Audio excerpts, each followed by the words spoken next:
So whoever did this Wikipedia entry for it misspelled the name of the guy, and it was on the board.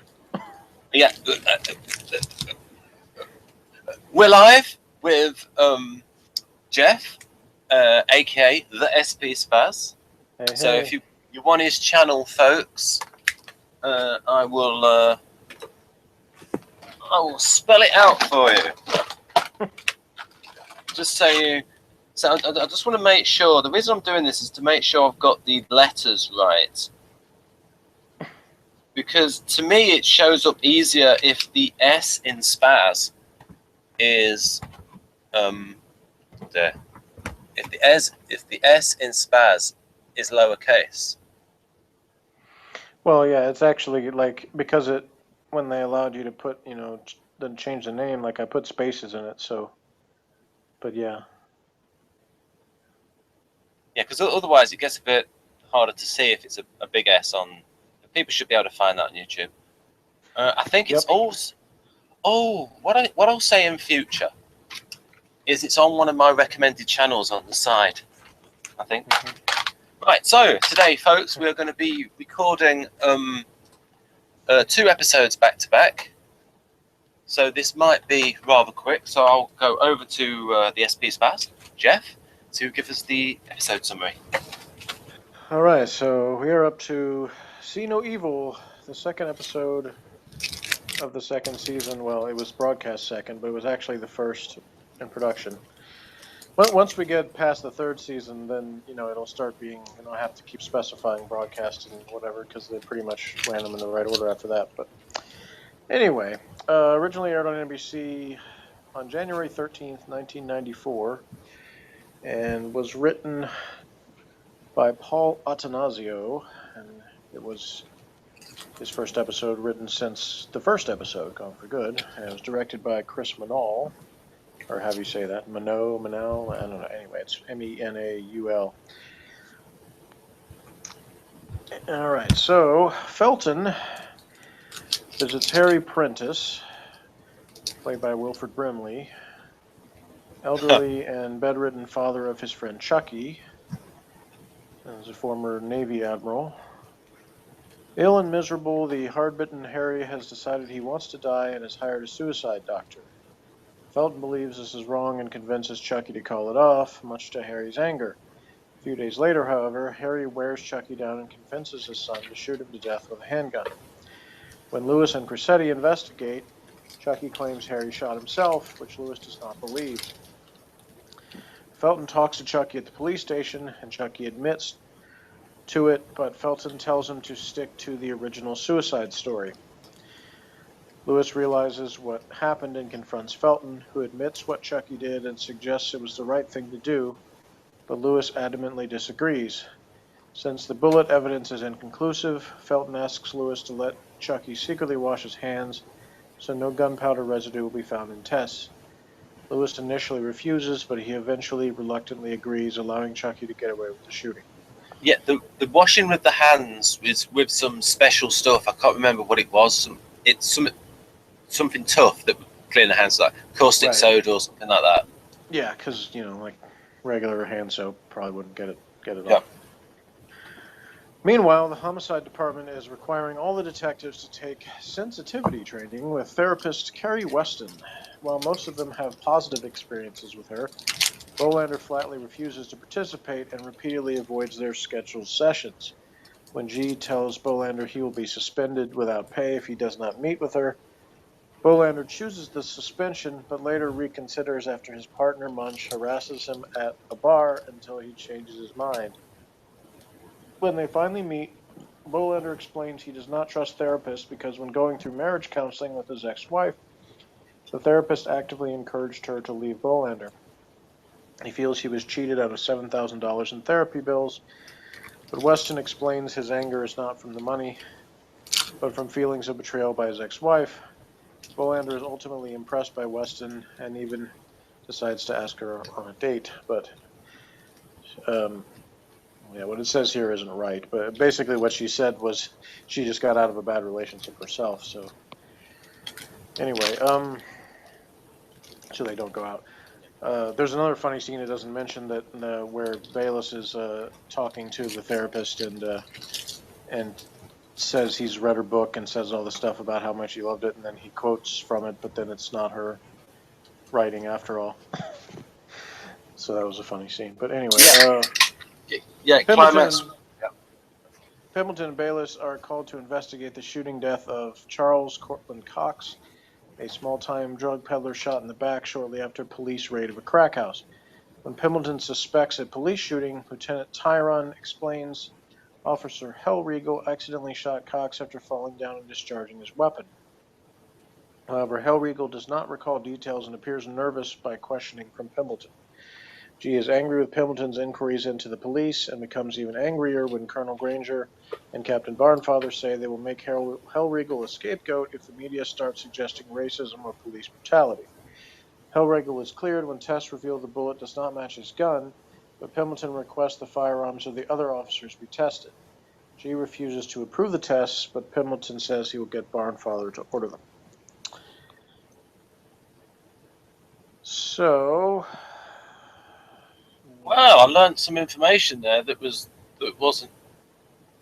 so he only shot a drug dealer. So that puts a different colour on it for me. A different color as to what? Well, he didn't so much shoot an innocent person. I've been a little bit controversial on purpose.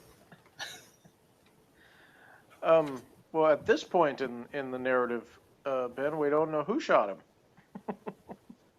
Oh, yeah. Well, yeah, true. You give spoilers away anyway in these. I know, I'm just mostly messing with you, but anyway, well, obviously we will talk more about that aspect of it in the next one, but... From a technical point of view, in terms of what Robert McKee talks about in story and action, this is exactly the sort of thing that Robert McKee writes about, is what Felton did. His action showed you something about his true character when he, when he helped his friend out. That showed you something about him and about his values through his choices. Yeah, and this was, the thing I was referring to before when I talked about, Lewis and Felton having a good exchange that told some about both of them. And, you talked about Felton, but it also showed, Lewis, there's certain moments where the characters will sort of like put their philosophy out there, kind of their point of view. And this was the case with Lewis. And the funny thing is and I guess not funny, but the thing is in the early couple of seasons of Homicide, a lot of those times where they did that, where the character would kind of, here's sort of my basic view on life. Those were the things that were taken almost directly from the book, because David Simon, when he was writing the book, he basically asked each of the detectives to kind of like sum up, what's your point of view? What do you like about being a cop? All those kind of things. Like they would kind of, and those little kind of things he would get, those tidbits of information would kind of get sprinkled into the characters, and they'd have those moments. And so in this one, you had Lewis say the line, you go when you're supposed to go, and anything else is homicide. So that was where, when I was watching this with Morgan, I first started to sort of really get a feel on Lewis's character and personality type and all that, because I definitely got a feeling preference from him. Which stands out compared to a lot of the detectives, because there's a lot of the thinking types, which, would seem to fit for police detectives. But one of the good things is you have a few characters, anyway, that you can see the other perspective on. And Lewis definitely has his, and it will continue to, over the course of the series, have his moments where he clashes with some of the other detectives over his particular morality. But anyway, I always thought that was a good scene between those two, because it was really the first time we had much of a confrontation between Lewis and Felton. Felton already had a few go rounds with Pembleton. Okay, right.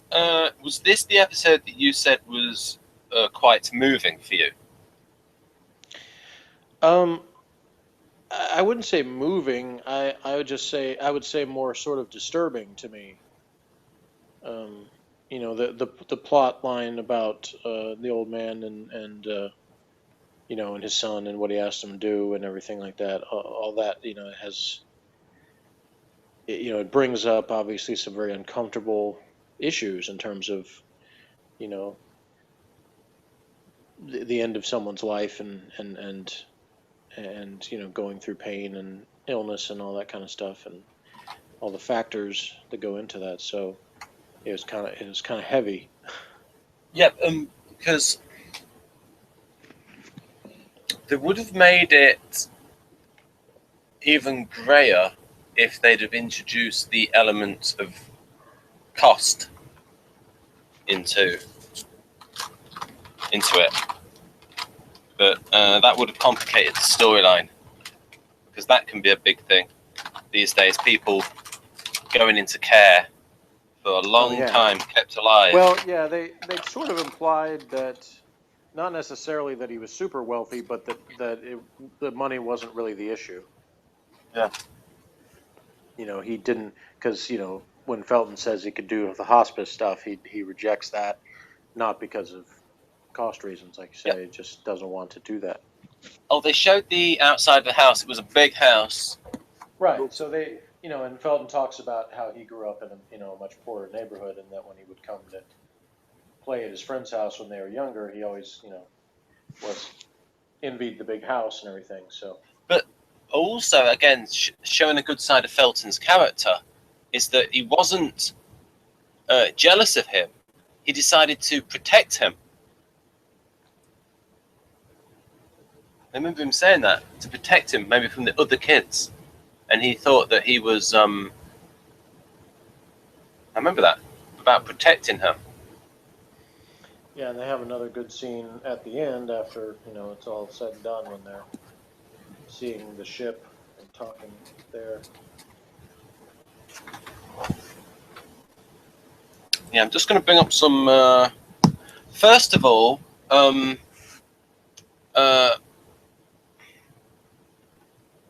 Wilfred Brimley. His acting was good, but I felt it, for the actual story, he needed to show far more pain in order, because then that would be more believable for the son, because he wasn't really good at showing the pain. I don't know. To me, it's like the whole point was he was this hardened military guy, and he was hard for him to. I mean, he didn't want to show any pain or admit, that he was scared or anything like that, and it took a lot for him to admit anything to him. And so I don't think. I don't think it would have been better if he, did a whole lot more like grimacing or moaning or anything like that. Well, yeah, but bottom line, a better actor would be able to show that in the face, be able to show someone in pain and trying to hide it. Because I've seen similar things, and usually this is something that really shows up. Like there used to be a series in England called Casualty, and you'd have these crap guest actors and actresses lying in hospital beds, and they were crap at showing pain. And then when you see someone who's good... If you're saying that about Wilfred Brimley in this, then I'll just say I disagree with you. Yeah, but it's just not his overall acting, it's just the choice not to show the pain. Yeah, you said like a better actor would be able to show that, but he may have not been directed to show that. Yeah, okay, I'll blame the director then. And I disagree with you saying that that it would be more realistic that way, because I don't think necessarily that's true. Well, it's not necessarily. It's just my personal opinion. Well, right. I'm just saying I have a different opinion. Well, that's fair enough. And it's up for the audience to to have their own opinion. Mm-hmm. Right. So, also, I've got it. I've written something here, a little bit controversial. The son must be an SP, not thinking of the consequences of how it would look shooting his dad.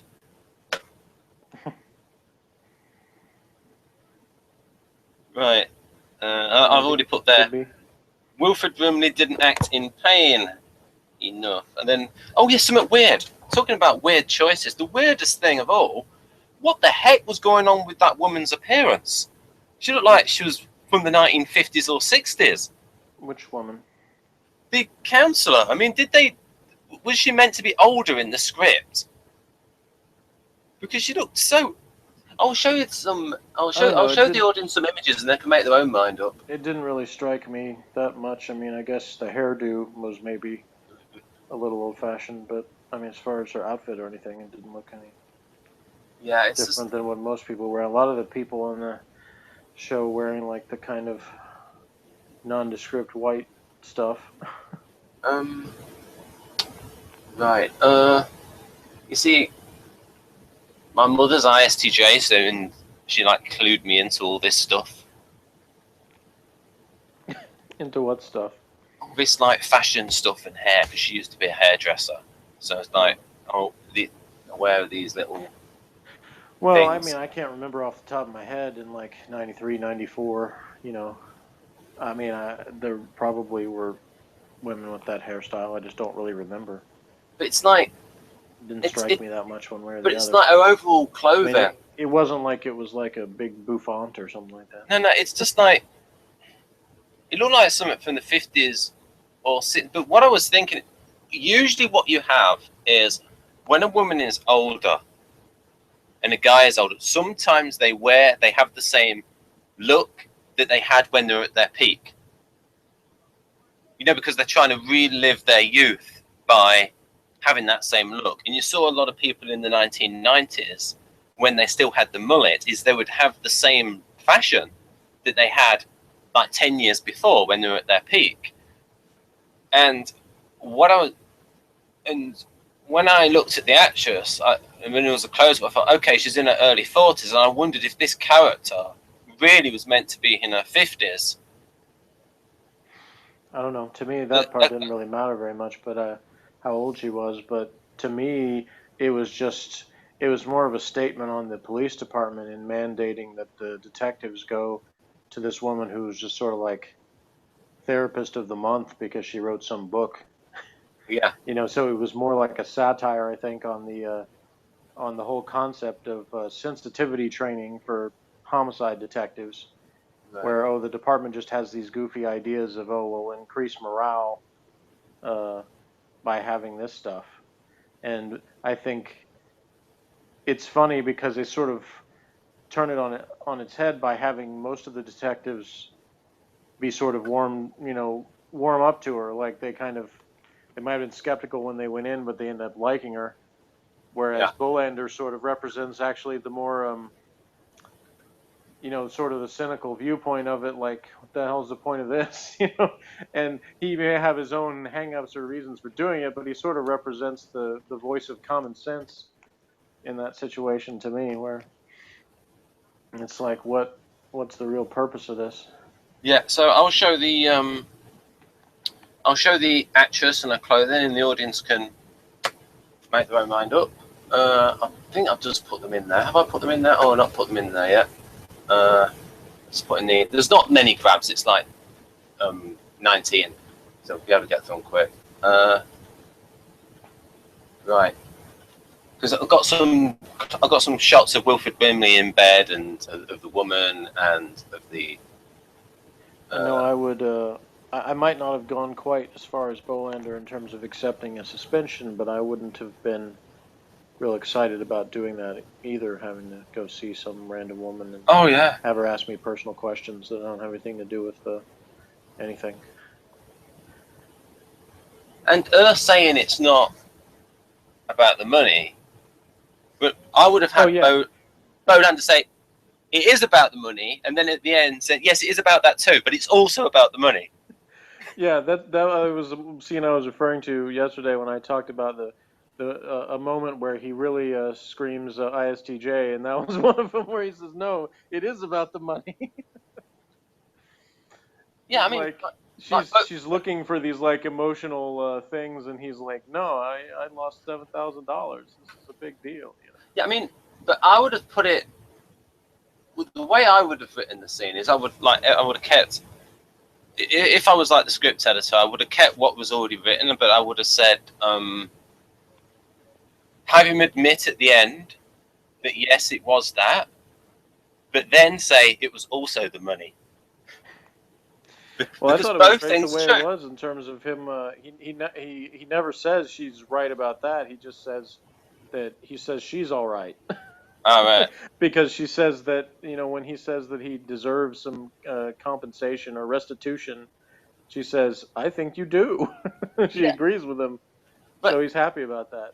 the reason why I brought up the costume is that these programs have a costume designer, and and things we've watched on Doctor Who and other things, and you've probably heard interviews with these because you've seen a lot of DVDs where the where you'll have an interview with the costume designer and they will say things like, "We chose this costume to reflect something about their character." Well, the thing with Homicide is that was another one of the many things that they fought with the network about, because um, the producers of the show and writers would say that the authentic Homicide department, their clothing, they wear drab stuff. They wear pretty much boring stuff. There's not people trying to like be all that fashionable in the Homicide unit. And so that's why the stuff where Felton was making fun of Pembleton for wearing like a pink tie or whatever, like that was about as flashy as they got. But then that was a Right. true thing that was right out of the book. Was Kincaid, I believe, is the name of the real detective Felton was based on. He did this, he was making fun of Harry Edgerton, the guy that Pembleton was based on, um, for that same thing. So that was how, basically kind of plain and boring the outfits were. That, wearing a pink tie or whatever or something with color on it was considered a big deal. And the network, again, like everything else, kept saying, "Well, you need to make them look better. They look too drab and Yeah. boring and gray and it's too dark and like all these things that were the things that made it more authentic." The network would keep saying, you need to change this. So, Yeah, I mean, um, but like as I far said, as that for the costumes at the beginning, they were trying to make it, pretty accurate as to what homicide detectives and people, that worked in the police department actually wore. yeah, I just think that let's just say I think she was dressing older for the part. Could be. Because you see sometimes that you've done stage acting, Hmm. you'll have seen people like a younger actor or actress dressed to look older. The sort of Yeah, I think it happens less on television just because you have a wider pool of actors to cast yeah, from, so they tend to the only big difference in age, it tends to be when they'll often cast like people that are actually early 20s to or even late 20s to play teenagers, yeah, that's fair because enough. there's a lot they can play younger. But see, he looks in pain to me. Just from that scene. I thought it did a pretty good, effective job of making him look kind of pathetic. You Um, know. Maybe the directing as well, where there should have been more reaction shots of the guy seeing him in pain. When I saw him, I got the impression, even though they never said it directly, but he looked like, and some from what Bo said, I kind of gathered that he had a similar relationship with his father that I did with mine, in the sense that he seemed like he was scared of his father in general, Right. and so all the scenes where, when they show him talking to his dad, it's like you can see the fear on his face, but at the same time, he does feel for his dad. So he's got this conflict going on, which that I actually, can say I felt more for my grandmother on my mother's side because she was, somewhat similar to my dad in the sense that she was very kind of tough exterior and kind of wanted to be in control of things. And so when I saw her in her last year or two of life, it was very strange to see someone who had been so in control look rather helpless. So I can sort of relate to that too, in terms of the way that I felt about what was going on. Gotta say, Lewis. I mean, I assume that is the actor playing Lewis. Lewis and G, their penmanship not as good as the usual person. The person who's done the previous yeah, one. that's pretty much true across the board for all of them, I think.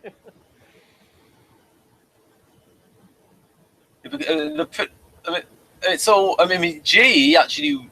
I mean, thing is though, with the G one, it's sort of believable in that like the mood he was in and stuff, and also it looked. I mean, it's sort of established that it's not one person that's writing the names on the board. So that means the ones above it really should be in different handwriting. Well, my impression from what they show, because they do show other people besides the detectives writing on the board on occasion. Yeah. So my feeling is that like there's somebody on the staff of the unit that is tasked with doing that some of the time. And they also probably go back and when it's written messy, then they go back and erase it and write it neatly. Yeah, that's what I thought. Yeah. Yeah. They could actually.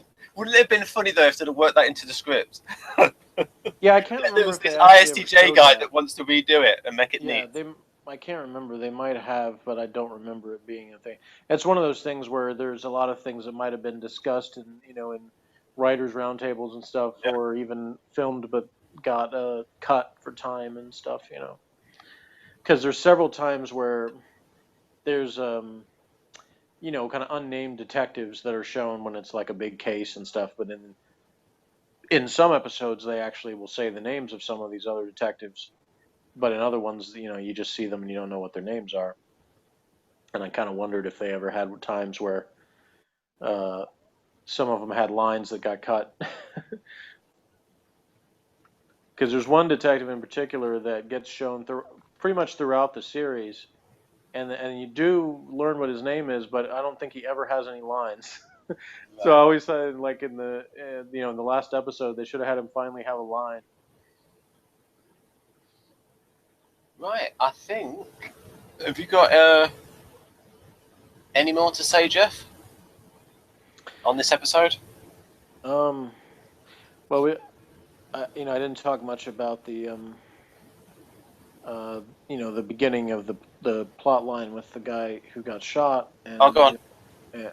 I guess because that's important. Yeah, it sort of establishes. Well, I mean, we've already seen a little bit of G and Pendleton kind of clashing sometimes, and a continuing theme is that they have very different personalities, but G knows he respects Pendleton for how good a detective he is, so he tries to give him the benefit of the doubt a lot of the time because bottom line is he wants to have a detective that's as talented as Frank and can close cases to be able to do that. But they definitely have some clashes on not just tactics, but philosophy on a lot of different things. And you see, that sort of taken to the next level at the in this episode, then especially in the next one, that you see that G has has an attitude that tends to be prevalent in not just police departments, but a lot of places where it's sort of like the protect your own kind of mentality. I even talked about that, I think, in the, I don't remember, first couple episodes, maybe I talked about, how they were with the media, wanting to project as if everything is going well, even if there's a bunch of stuff going on behind the scenes that is in conflict.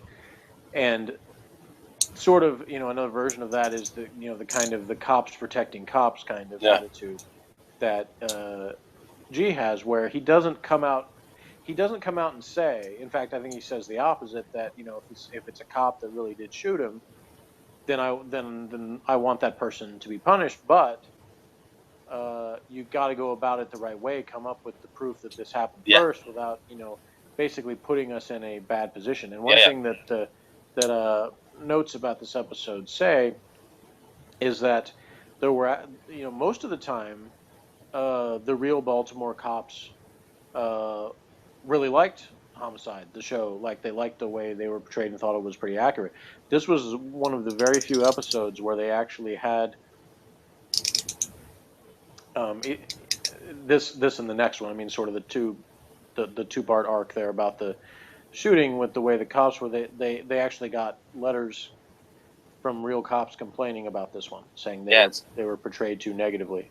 Yeah, it's going to be a touchy issue for them. And for me, I there's a part of me that's like, I understand that, but on the other hand, I'm like, maybe that's a good thing in the sense that they were effective in portraying the other side of things, where it wasn't just, we're going to present just the cop's perspective, because there's a little bit of that, you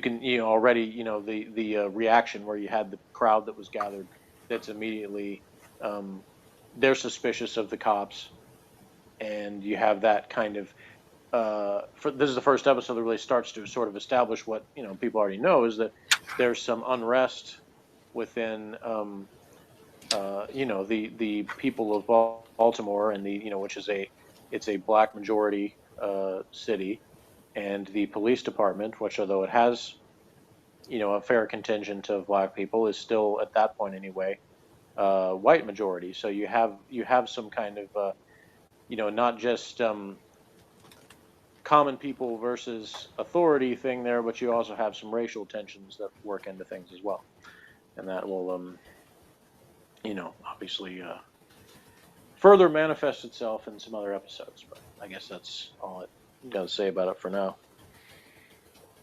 Yep. Right then. So, folks, I will direct people to the next episode. Is, I think, got a fantastic title, Black and Blue, and it's about, essentially, those are the two elements within G.